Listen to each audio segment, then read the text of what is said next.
오늘의 주요 뉴스입니다. 윤석열 대통령이 국민의 정신건강을 위해 국가가 나설 때라며 관련 정책을 획기적으로 바꾸겠다고 밝혔습니다. 정신건강검진 주기를 크게 단축하는 등의 대책을 통해 자살률을 10년 안에 절반 수준으로 낮춘다는 계획입니다. 중국에서 빠르게 확산 중인 마이코플라즈마 폐렴 어린이 환자가 국내에서도 늘어나고 있습니다. 국내 마이코플라즈마 입원 환자는 최근 4주 동안 2배로 늘어났는데 독감 등 다른 질환과 함께 유행할 우려 또한 커지고 있습니다. 우리나라가 만 15세 학생을 대상으로 실시하는 OECD 국제학업 성취도 평가에서 최상위권을 기록했습니다. 코로나19로 인한 온라인 수업 기간 동안 다른 나라들에 비해 우리나라가 학업 수준을 비교적 잘 유지했다는 평가입니다. 지난 3일 폭발한 인도네시아 머라페 화산의 사망자가 23명으로 늘었습니다. 실종자 12명이 모두 숨져 사망자가 늘어난 건데 구조당국은 미신고 등산객이 있을 가능성을 두고 수색을 이어가고 있습니다. 이번 주 후반부는 초봄 같은 포근한 날씨를 보이겠지만 중국발 스모그의 유입으로 대기질이 크게 악화할 걸로 보입니다. 미세먼지와 함께 오늘 오후부턴 전국에 천둥, 번개를 동반한 요란한 비가 내리겠습니다.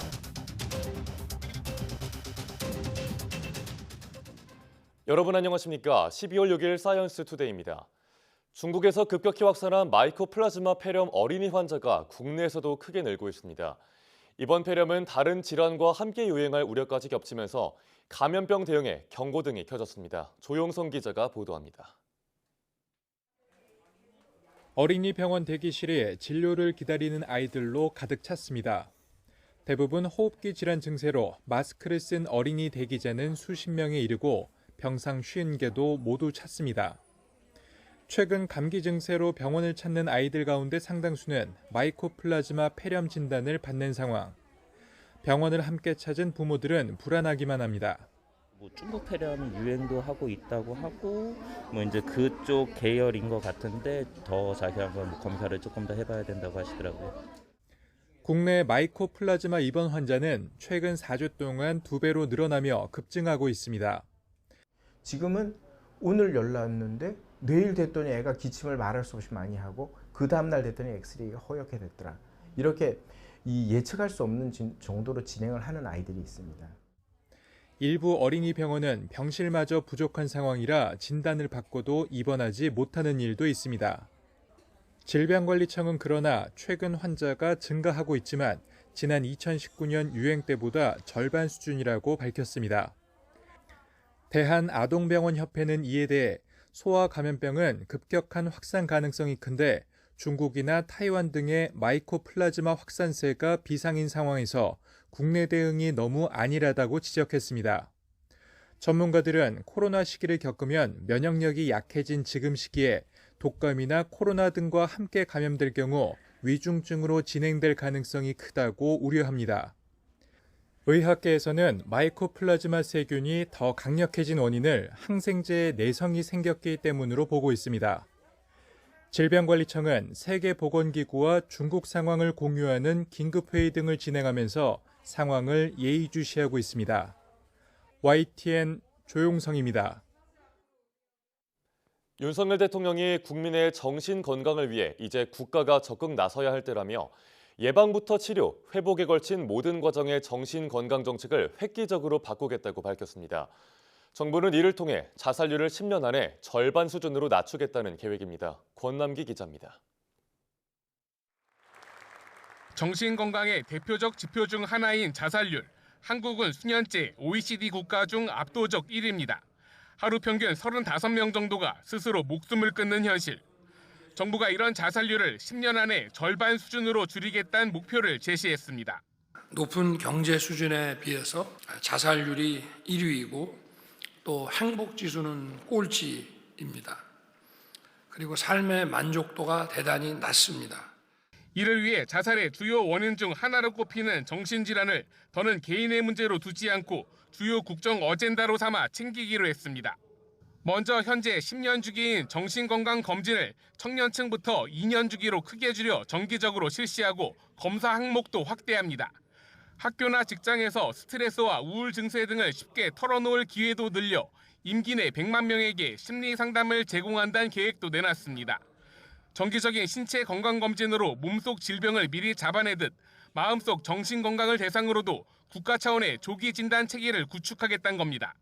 여기에 전체 139병상에 그치는 정신 응급병상을 모든 시군구에 확대 설치하고 회복 지원을 위한 재활시설과 관련 서비스도 확충하기로 했습니다. 이 같은 정신건강 정책 혁신 방안은 새로 만들어질 대통령 직속위원회가 총괄할 예정입니다. 정신건강 정책의 틀을 뿌리부터 바꾸는 과정들을 윤 대통령이 하나하나 챙기겠다는 의도로 풀이됩니다. 제 임기 내에 정신건강 정책의 틀을 완성해서 국민이 건강하고 행복한 사회를 만들어가는 데 최선을 다하겠습니다. 국민의 신체 건강 관리를 넘어 이제 마음에 투자하겠다는 윤석열 정부의 시도가 실제 자살률 감소 등의 성과로 나타날 수 있을지 주목됩니다. YTN 권남기입니다. 정부가 정신건강정책 혁신 방안으로 강조한 건 바로 조기에 정신질환을 발견하고 예방하겠다는 겁니다. 정신건강검진을 2년 주기로 단축하면서 청년층의 300만 명 정도가 매년 검진을 받게 되는데 검진에서 나온 위험군뿐만 아니라 일반인들에 대해서도 상담을 진행할 계획입니다. 김혜은 기자가 보도합니다. 현재 정부가 파악하고 있는 정신건강 위험군은 160만 명 정도입니다. 이 가운데 중고위험군으로 분류된 8만 명은 당장 내년부터 상담 치료를 지원받게 됩니다. 2년마다 실시하는 건강검진에서 위험군으로 나오거나 동네 의원에서 진단받는 경우도 상담 치료로 연결됩니다. 보건당국은 해마다 대상자를 늘려 위험군이 아닌 사람도 상담을 받을 수 있도록 할 방침인데 4년 뒤엔 전 국민의 1%에 해당하는 50만 명까지 확대할 방침입니다. 상담은 한 번에 1시간씩 평균 8번 정도 받고 바우처를 통해 지원받게 됩니다.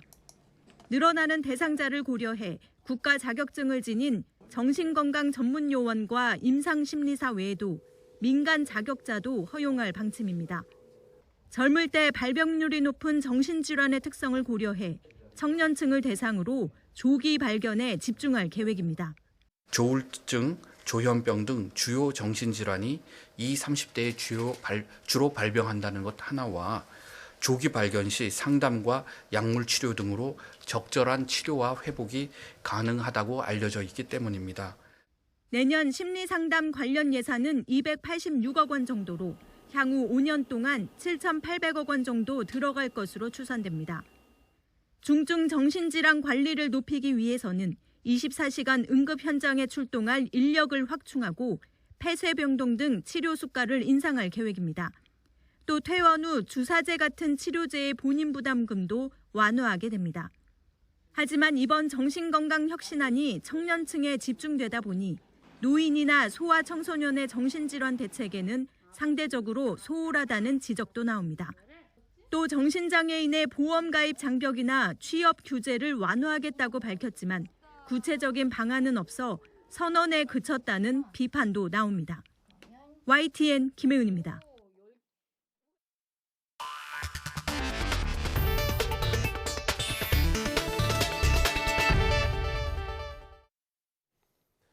이번 주는 기온이 크게 오르면서 초봄 같은 날씨가 이어질 걸로 보입니다. 하지만 중국발 스모그가 유입되면서 대기질이 크게 악화할 가능성이 커 각별한 주의가 필요합니다. 정혜윤 기자입니다. 추위가 풀리자 포근한 겨울 날씨가 찾아왔습니다. 서울 아침 기온이 3.8도로 지난달 28일 이후 일주일 만에 영상권을 회복했습니다. 낮 기온도 영상 10도를 웃돌며 예년 기온을 5도 이상 크게 웃돌았습니다. 중국 내륙에 온화한 성질의 이동성 고기압이 자리한 가운데 서쪽에서 비교적 따뜻한 성질의 바람이 우리나라로 불고 있기 때문입니다. 예년보다 포근한 겨울 날씨는 이번 주 내내 이어질 전망입니다. 특히 주 후반에는 마치 초봄 같은 날씨가 찾아오겠습니다. 기상청은 금요일 서울 낮 기온이 15도, 제주도는 무려 20도까지 치솟을 것으로 전망했습니다. 서울은 3월 중순, 제주도는 4월 하순에 해당하는 기온입니다. 우리나라는 온화한 서풍 계열의 바람이 유입되면서 평년보다 높은 기온을 보였고 6일 잠시 비가 내린 뒤 7일부터는 따뜻한 남서풍이 유입되고 낮 동안 햇볕도 더해지면서 기온은 더 오를 것으로 보입니다. 포근한 겨울 날씨는 중국발 스모그 유입으로 이어질 전망입니다. 서풍을 타고 오염물질이 서해를 건너오기 때문입니다. 6일 수요일 전국 대부분 지역의 초미세먼지와 미세먼지 농도가 나쁨 수준 이상으로 높아지겠습니다.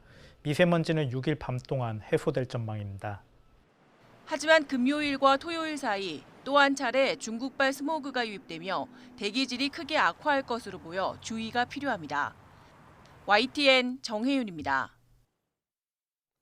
지난 3일 폭발한 인도네시아 무라피 화산의 사망자가 23명으로 늘었습니다. 태국에선 버스가 나무를 들이받아 14명이 숨졌고 인도에선 사이클론으로 13명이 목숨을 잃었습니다. 신웅진 기자가 전해드립니다.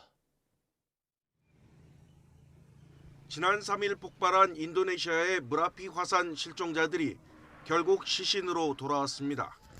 실종 신고된 12명 가운데 11명이 주검으로 발견됐는데 당국은 나머지 1명도 숨진 것으로 파악하고 있습니다. 이로써 사망자는 모두 23명으로 늘었습니다. Terevakuasi dan sudah dimasukkan ke ambulan. Selanjutnya diserahkan ke rumah sakit untuk dipakai. 구조 당국은 사전에 신고하지 않고 산에 오른 사람이 더 있을 것으로 보고 수색을 이어가고 있습니다. 새벽 1시쯤 도로를 달리던 2층 관광버스가 미끄러지면서 나무와 충돌했습니다. 승객 등 49명이 타고 있었는데 이 가운데 14명이 숨지고 32명이 다쳤습니다. 버스는 방콕에서 출발해 남부 송클라주 나타위 지역으로 이동 중이었는데 탑승자는 대부분 태국인과 미얀마인입니다. 경찰은 생존한 운전사의 혈액 검사를 의뢰하는 등 사고 원인을 조사하고 있습니다. 열대 저기압인 사이클론 미차옹이 인도 남동부로 접근하면서 첸나이 도심이 물바다로 변해버렸습니다. 구조대는 차 대신 보트를 탈 수밖에 없습니다. 시속 100km가 넘는 강풍에 거대한 나무가 주택을 덮치면서 인명피해도 발생해 최소한 13명이 숨졌습니다. 25개 마을이 범람해 15,000명이 긴급 대피했으며 한때 첸나이 공항이 폐쇄되고 철도 운행이 중단되기도 했습니다. YTN 신웅진입니다. 우리나라가 전 세계 81개국이 참여한 만 15세 국제 학업 성취도 평가에서 최상위권을 기록했습니다. 코로나19 유행 기간 동안 온라인 수업으로 전환한 덕에 다른 나라만큼 교육 공백이 크지는 않았다는 분석인데 수학은 교육 격차가 더 확대됐습니다. 김연아 기자가 보도합니다. OECD가 만 15세 학생을 대상으로 실시하는 국제 학업 성취도 평가에서 우리나라는 전 세계 81개국 가운데 수학 점수 6위, 과학 5위, 읽기 4위를 기록했습니다. OECD 회원국 점수만 놓고 비교하면 순위가 더 높아져서 수학과 과학이 일본에 이어 2위였고 읽기는 3위였습니다. 오차를 감안한 최고 최하 등수를 놓고 봐도 직전 조사보다 모든 영역에서 순위가 높아졌는데 점수 자체는 역대 두 번째로 나빴던 2018년과 거의 비슷하지만 다른 나라들 점수가 떨어지면서 상대적으로 등수가 올라갔습니다. 코로나19 유행으로 전 세계 공교육이 파행 운영된 가운데도 우리나라만은 학업 수준이 일정하게 유지됐기 때문이란 평가입니다. 우수한 원격 교육 인프라가 있었고 거기에 선생님들이나 학생들이 빠르게 적응해서 교사들의 지원을 받기가 용이했다라고 답변하는 비율이 이제 높았거든요. 아이들이 그래도 학교하고 떨어져 있다라고 느끼진 않았던 것 같아요. 근데 다른 나라는 응답 그런 외로움을 느꼈다라는 비율이 많이 높거든요. 성별 비교로 보면 수학은 남학생, 읽기와 과학은 여학생의 점수가 높았고 2018년 대비 모든 영역에서 점수가 올랐지만 남학생의 읽기 점수만은 하락했습니다. 또 수학은 상위권과 하위권 편차가 확대됐고 학교 간 그리고 학생 간 편차도 OECD 평균보다 높았습니다. 특히 같은 학교에서 학생 간 성취 수준 분포 비율이 OECD는 10년간 5%포인트 늘어난 반면 우리나라는 30%포인트 가까이 확대돼 개인별 수준 격차가 커진 것으로 나타났습니다. YTN 김현아입니다.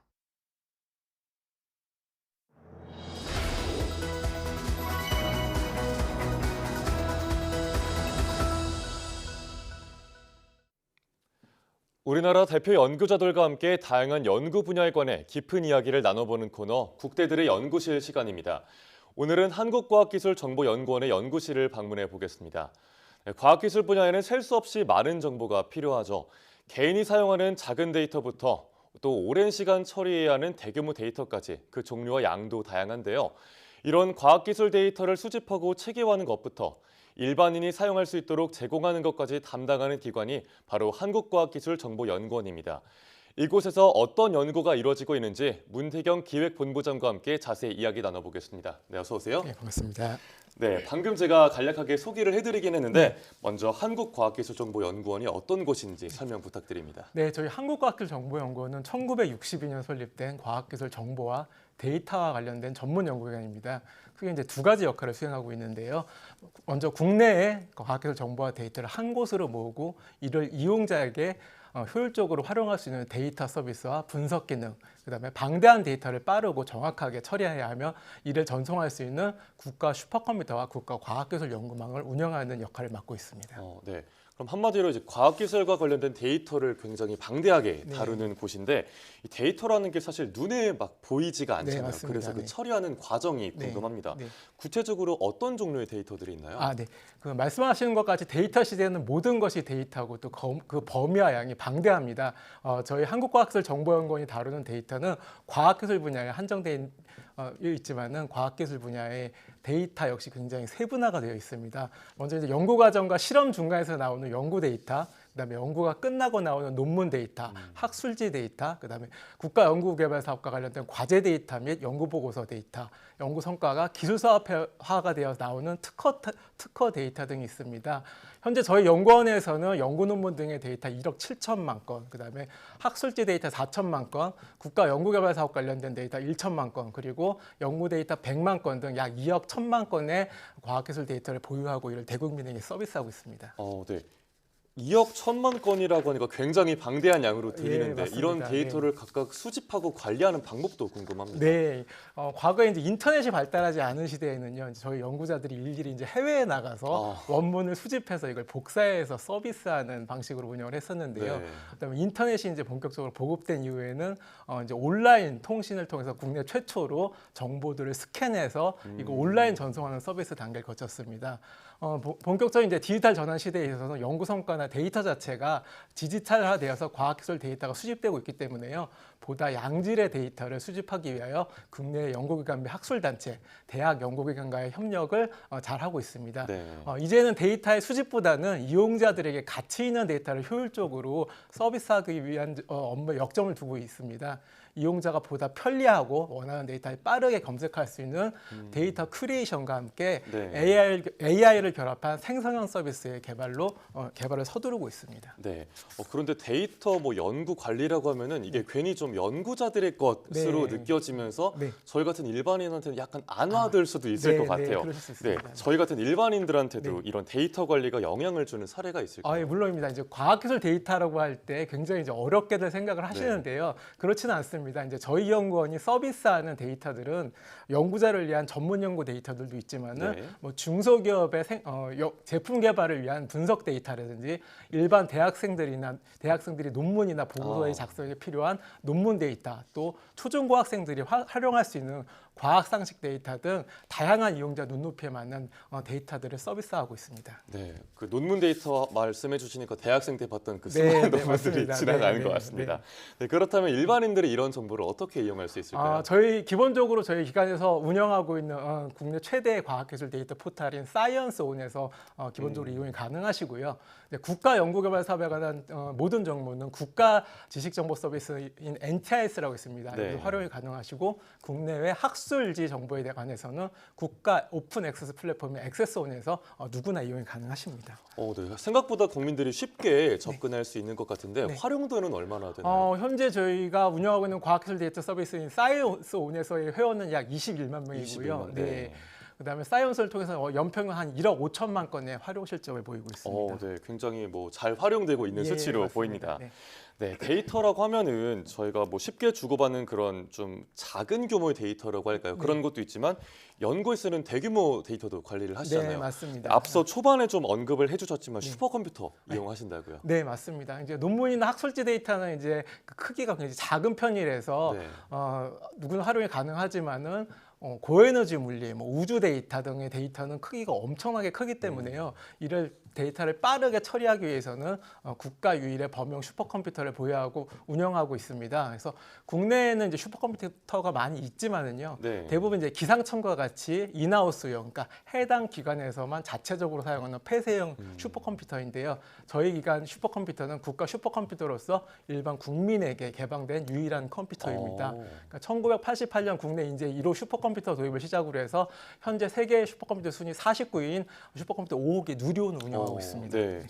그럼 이런 첨단 슈퍼컴퓨터를 이용하면 구체적으로 어떤 데이터를 어떤 속도로 처리할 수 있는지도 궁금합니다. 네, 보통 이제 슈퍼컴퓨터에서 데이터 처리 방식은 두 가지가 있습니다. 앞서 말씀드린 바와 같이 해양, 천체 등 데이터 크기가 엄청나게 큰 데이터는 일반적인 대형 서버에서는 아예 계산 자체가 안 되고요. 네. 그런 실험 데이터를 슈퍼컴퓨터 돌리는 거 하나가 있고요. 일반적인 그 실험 데이터들을 보다 빠르고 정확하게 계산하고 해석해서 과학적 발견을 보다 신속하게 할 수 있게 하는 두 가지 측면에서 운영이 되고 있습니다. 이제 통상 슈퍼컴퓨터에 대해서 이제 연산 능력이 일반 분들은 실감이 안 나실 텐데요. 네, 실감이 안 납니다. 네, 현재 저희 슈퍼컴퓨터 5호기의 연산 능력이 25.7 페타플러스입니다. 보통 이제 1 페타플러스의 능력이 1초당 1000조 번의 연산 처리를 의미하고 있고요. 네. 그래서 저희 슈퍼컴이 1초에 2경 5천 번의 연산을 처리한다는 의미입니다. 이는 전 세계 인구 70억 명이 420년 동안에 걸릴 계산을 단 1시간 만에 계산할 수 있는 성능입니다. 저 2경 5천조라는 숫자가 어느 정도의 규모인지 가늠이 잘 안 갈 정도로 엄청난 성능을 자랑하는 것 같습니다. 네, 맞습니다. 네, 이렇게 뭐 최첨단 장비들도 많지만 이 기관의 데이터와 관련된 연구하시는 분들도 굉장히 많잖아요. 네, 맞습니다. 한국기술정보과학연구원의 연구 성과도 궁금합니다. 가장 쉽게 이제 설명드릴 수 있는 것이 코로나19 예를 들 수 있는데요. 코로나19가 이제 한창일 때 빠른 신약 개발이 절실했습니다. 저희 연구원은 코로나19 초창기에 슈퍼컴퓨터를 활용해서 약 2만 개의 약물을 대상으로 탐색과 계산을 통해서 8개의 신약 후보 물질을 제시하였는데요. 통상 2만 개의 약물을 계산하여 치료 후보 물질로 적합한지 탐색하려면 몇십 년이 걸리는 작업을 슈퍼컴퓨터 통해서 일주일 이내 탐색을 완료해서 제공하였습니다. 코로나19 신약을 개발하는데도 슈퍼컴퓨터가 굉장히 큰 역할을 했네요. 네. 생각보다 우리 일상 가까이에서 활용이 되는 것 같은데 뭐 방금 말씀해 주신 사례 말고 또 다른 사례도 있을까요? 저희가 산업체에서의 어떤 극한 기술 개발에 있어서도 슈퍼컴이 잘 활용되고 있습니다. 예를 들어서 온도 차이를 따라서 열 흐름이 어떻게 흘러가는지에 대한 사례가 있는데요. 보통 반도체, 소재전자, 뭐 김치냉장고 등 가전제품, 자동차 엔진 등 열에너지 흐름을 정확하게 계산하고 예측하는데 많은 데이터 연산이 필요한데요. 이를 슈퍼컴퓨터로 빠르게 계산하고 최적의 값을 찾는 연구를 진행 중에 있습니다. 세계 최초로 극한 영역에서의 난류 연전자 현상을 해석하였고 산업계 전반에 활용이 가능할 것으로 보입니다. 뭐 이외에 폭염, 우박, 기상이변 등에 대한 예측은 물론이고요. 우리나라 주변 해양 온도 변화에 대한 수치 예측 모델 구축을 통해 등 여러 곳에서 슈퍼컴퓨터가 활용되고 있습니다. 네, 오늘 말씀을 쭉 들어보니까 단순히 데이터를 수집 관리하는 걸 넘어서 이 수많은 과학기술 정보를 잘 활용하는 방법을 연구하고 계신데요.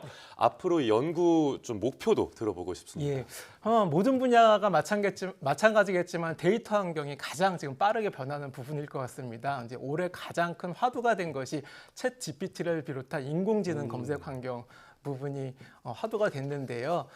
이에 이제 저희 과학기술 데이터 전문 연구기관인 저희 한국과학기술정보연구원도 과학기술 전용 생성형 서비스 기술 개발에 박차를 가하고 있습니다. 이를 적용한 지능형 서비스를 개편할 준비 중에 있고요. 또 말씀드린 바와 같이 과학기술 데이터란 것이 소수 연구자들의 연구에만 활용되는 것이 아니라 국민 생활 전체에 도움이 되는 데이터로 활용되는 것을 지향하고 있습니다. 각종 재난 문제라든지 국방, 미래농업, 소리, 글로벌 공공화 문제 등 다양한 사회 현안을 과학기술 데이터로 분석하고 솔루션을 제시하여 과학기술 데이터가 국가의 발전 및 국민의 삶의 질 향상에 직접적으로 기여할 수 있도록 노력하겠습니다. 네, 말씀해 주신 것처럼 그 과학기술 데이터 잘 활용해서 국민의 삶의 질 전체 향상에 힘써 주시길 바라겠습니다. 네, 감사합니다. 네, 지금까지 한국과학기술정보연구원 문태경 기획본부장과 함께했습니다. 오늘 말씀 잘 들었습니다. 네, 고맙습니다.